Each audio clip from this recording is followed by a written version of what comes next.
Welcome to a Foxy Tech Tips tutorial on changing the search engine on Google Chrome. If you are looking to do this on the mobile Chrome app, we made another video just for that, which you can find in the video description.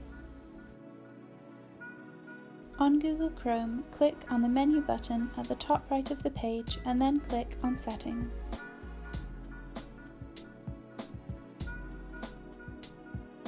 From the options on the left here, click on Search Engine.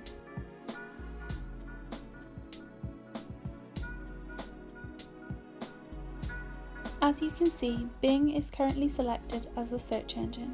Click on it to bring up a drop-down menu where you can choose another of the popular search engines to use.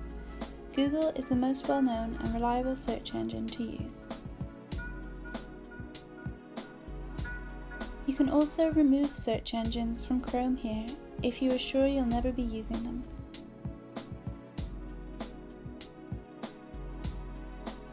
And that draws an end to this tutorial.